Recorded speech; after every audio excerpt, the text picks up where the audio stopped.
Yo, yo, yo, it's Big Ant, the spokesman, man. We back. Another edition of Urban Politicians TV, UPTV. Make sure you stay on your pivot at all times, man. Had to come tap in. I want to say first, man, happy Father's Day worldwide to all the fathers out there. Hopefully, boys got to enjoy their day. Kick back, relax a little bit, link up with their fam and things like that. I know some fathers still had to get up and grind the day, being the providers and things like that. And you know, they had a conversations of like, oh, fathers don't be appreciated, but man, trust me, bro. If you a pop out here, you got kids, you got little ones, or you just helping people out, bro, people be noticing it, man, whether they say it or not. And boys really gonna always have respect for that, most deaf. And it's all about doing it under God, most importantly, man. Not because it's the thing that you feel like you want to do at all times, but you know it's the right thing to do, whether you get recognized or saluted or highlighted for it, man. That's all about having that glory to God and yourself, and just respecting yourself as a man and responsibility. So most definitely, shout out to all the fathers. But we had to come tap in real quick with Drake deciding to diss a politician out there in Toronto because he went to the Kendrick Lamar concert. Now, I saw this go across the timeline, hit a lot of blogs earlier today, because there's a lot going on in the media today that was real nasty and messy. But I said, hey, bro, I don't even want to tap in on some of this stuff today, because it didn't got that real. You feel me, bro? Like this is like, man, hold on, it's Father's Day. They got a little bit too much going on. But I got to give the supporters a video today, just on GP. So I said, this is a little light topic right here. I saw this and I said, see, I think that Drake gotta know, bro. And I don't think he care, but it feel like he don't really get the temperature of like every move you making now is just showing that you was like bothered by it. You know what I'm saying? By everything going on, Kendrick Lamar pulling up in Toronto, and people gotta know, dog.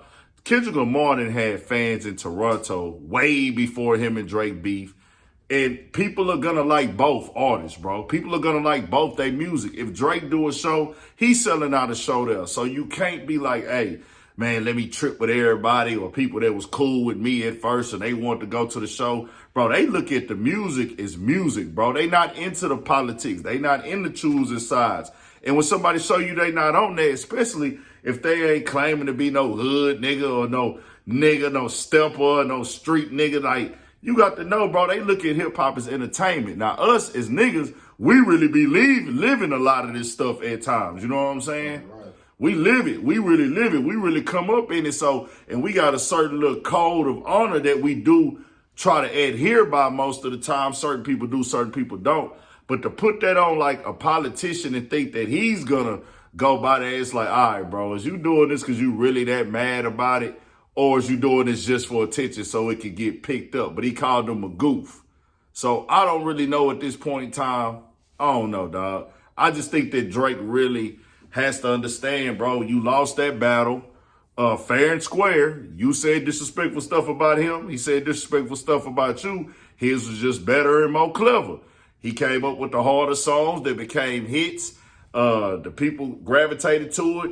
And it seems like they tried to make it a narrative game and they controlling the conversation. But at the end of the day, whoever had the better music was going to make the stuff last, bro. And that's what the people was looking for. They ain't finna stop listening to Drake because of Kendrick. You know what I'm saying? Or vice versa. That's what it seemed like to me, because I feel like a lot of those people, nigga, they buying your concert ticket next week. But you showing like, hey, I took a major L, but I don't want to say that. And I'm going to just go at everybody else. It's like, nah, that ain't how the game go, G, at all. Now, I tell you this, that lawsuit look real bad now at this point in time, because y'all said it was forced. Y'all said it wasn't real. It was a sabotage thing. Man, them niggas in that crowd was begging to hear that "Not Like Us" again. Nigga, like, what they were saying? One more time. Hey, I ain't gonna lie, nigga. I ain't a great rapper. I ain't even no nigga to just like get a kick out of overkilling the situation, but I'd have for sure performed it. And one more time. Nigga, if that was me, I would have said, yeah, nigga, hey, oh, y'all want one more? Let's get one more in. Man, nigga, I would have done 3 or 4 maybe. I ain't gonna even lie to you. Just because these are the people that paid the money, these are the supporters, And it's like, hey, we in the moment, but I guess he was like, bro, I'm gonna keep it classy. I ain't gonna go up like that. Bro, I just want to add this. It Yeah. seemed like Drake expects nationwide loyalty from Canadians. Yeah. But he also expects people on the American side to be loyal too. So it's kind of like contradictory. Yeah, it's like you giving us the mindset that you think the world, you giving us a mindset, bro, like, hey, I think this game and this world and everything should revolve around me and how I'm feeling and what I'm going through. And it's like, nah, bro. If Drake drop a hard song, I'ma say it's hard. If Drake would have won this battle, nigga, we gonna say he won the battle, nigga. Like, we don't be on that. You gonna have them niggas that believe in being stands and choosing a side for a nigga that they don't know. Of course, I'm gonna go with the home team if we talking about countries. But you even look at niggas in boxing. Like, you look at us in sports. We do not believe in giving a nigga a win most of the time if he ain't earned it, nigga. That's just how we is. But other people, they gonna ride with theirs and play dumb and play oblivious. If that nigga Drake would have spanked Kendrick Lamar, he would have been getting the same stuff. But I think that the major difference is let's say if Kendrick would have lost, he would just took that L and been quiet by now, a long time ago. You know what I'm saying? He wasn't gonna cry about it. He wasn't gonna cry, but it's like, man, I took that. I'm gonna just go off, fade to black, chill, whatever, and we bounce back from it. I'm gonna fight for my career like Meek Mill did.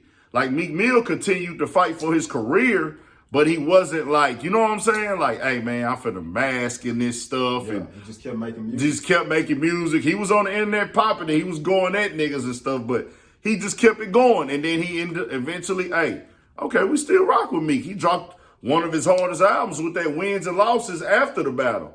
I feel like wins and losses went under the radar.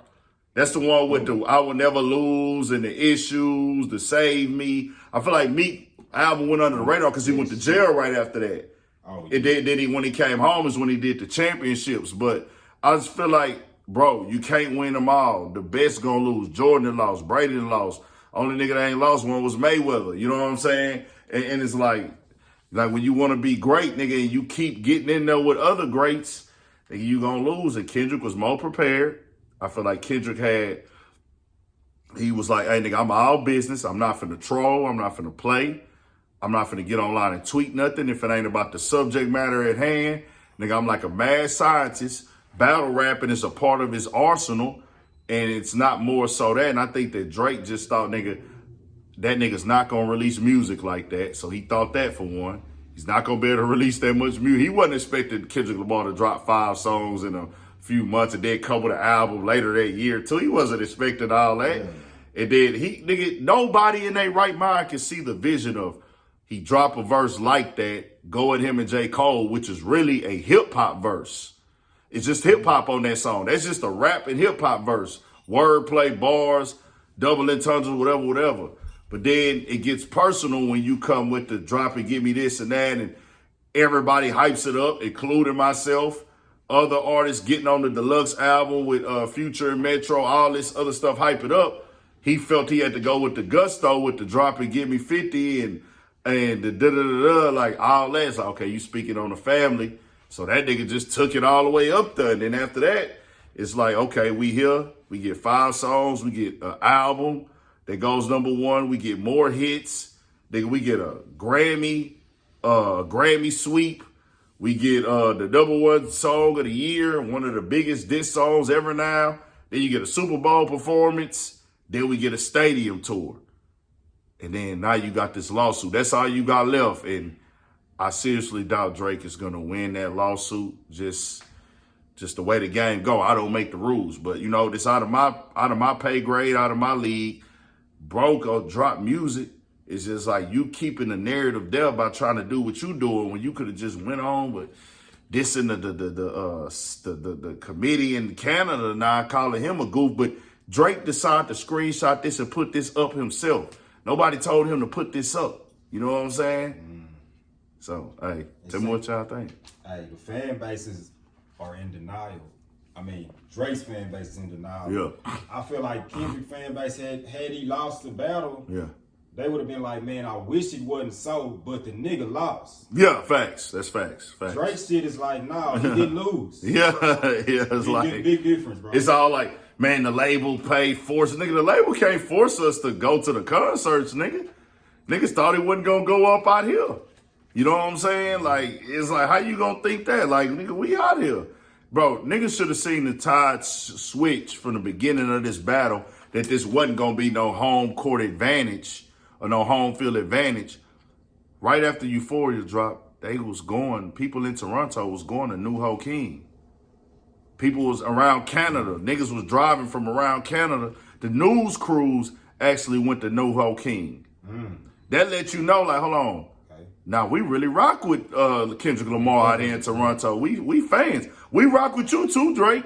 But we gonna listen to that nigga too. You know what I'm saying? Yeah. Bro, people love good music, bro. You can't force the fans to not like the music. Now, the truth and information and facts, that's a different story. But the liking of the music, you can't downplay, do the people like the music or not? That's the difference. Now, if you want to have a storyline be factual, the truth be factual, but niggas really liking that music, nah, nigga, Kendrick Lamar been that nigga for 10 years. Like, what is this? About 12 years. About 12 years he been that nigga. So he was building a fan base in Canada. They never knew they was going to have to, like, choose between the Canadian hero versus Kendrick. Yeah. So they been a fan of him for 12 years, and it was like, you know what, some of us not going to turn our back on him. Some niggas 14 years been Kendrick. Maybe 14. Longer. Some niggas been Kendrick fan for 14 years, man. So it is what it is.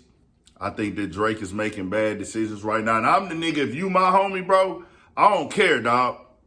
Because certain stuff, that's your choice. You do what you want to do as a man. That's like I tell my niggas, you a man, you do what you want to do. But I'm going to tell you, hey, bro, I wouldn't go with that move right there, dog. Like, hey, I feel you. You feel how you feel as a man, but you my nigga, bro. That right there just ain't going to be no good look, dog. It's going to give a different type of mindset to the people viewing it. And this one right here, I would have said, bro, don't post this. Do not call out no politician at the concert, dog. Don't put that on your page, nigga, because you putting people in the business that don't need to be a part of the business. And once he went there, okay, he just a fan. All that stuff with LeBron and all this other stuff, bro, they just fans of the music, bro. The niggas got to understand that. Now, I understand it's a tough jacket to have on you with the narrative. I never even got into who do I think Drake is really this person on the song or whatever. I looked at y'all niggas was battle rapping. Yeah. That's what I looked at. You talked about him being touched as a boy and getting, like played with. You talked about his son not being his. I'm like, hey, you hit below the belt, nigga. He just hit a little bit harder below the belt, nigga. Saying my wife is sleeping with me. My best friend and my kids ain't mine. And you, nigga, you one of the biggest artists in the world and you saying this on your song. So it's like, hey, nigga, you gonna say that on the song, nigga. It's like legal action, nigga. And I was like, nah, nigga, you crossed the line with me. I crossed you harder, nigga. And nigga, I hit you with the AI and then step over, cross the nigga and step over him like Tyronn Lue, nigga. It's more clever and the people chose my side, dog. It just is what it is. But hey, we out here Father's Day. Just wanted to tap in with the people one time. Raw and Uncut, kicking in the spot with my nigga BP one time, man. We got more coming. Y'all stay up, stay blessed, all that 1,000 for shit show. Stay on your pivot.